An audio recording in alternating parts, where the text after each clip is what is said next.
onabuuza nti Sheikh, eddiini n'ekitiibwa ky'omwana omuwala kirabikirawa? Kubanga eddiini y'omwana omulenzi n'abasajja okutwaliza awamu kiri mu kusaala swala 5 na kuddingana masjidi. Eddiini y'omukyala, ekitiibwa ky'omukyala mu ddiini ye kirabikira nnyo mu nyambala ye n'ensonyi.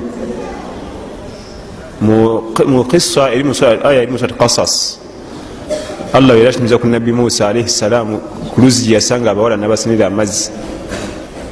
Baali bawala bato abanyirivu, nga ne nabbi Musa alayhi salam mulenzi muto muki omunyirivu. Abantu abo lwe basisinkana abo toyinza kumbuza bigenda kuddako, naye kyewunyisa basisinkana nga bonna balina ebitendo ebyebbeeyi mu ddiini. Musa alayhi salam n'abaana ab'obuwala.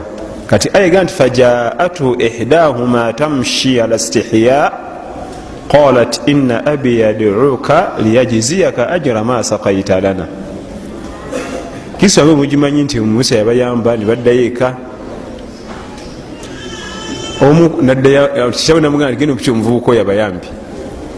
Omwana omuwala bwe yali ajja yalina ensonyi ezitagambika n'okusinga lwe balabye, kubanga lwe badde babiri kati aze yekka ng'alina ensonyi, atambula musonyiwavu. Ajja kusinkana omuvubuka ono bebenkana emyaka. Qalat inna abi yad'uka liyajziyaka ajra ma saqaita lana. Taata waffe akuyita abikukakuwayo olwokuba tuyambye. Abavuzi batugamba nti Allah yayogera kigambo kya nsonyi ku muwala ono, tiyayogera kitendo kya bulungi, kubanga obulungi tebugasa nga tewali nsonyi. Teyayogera ku kitendo kya figa, kubanga figa terina makulu nga tewali nsonyi. Teyayogera ku kitendo ekya haiti, tialina haiti nungi.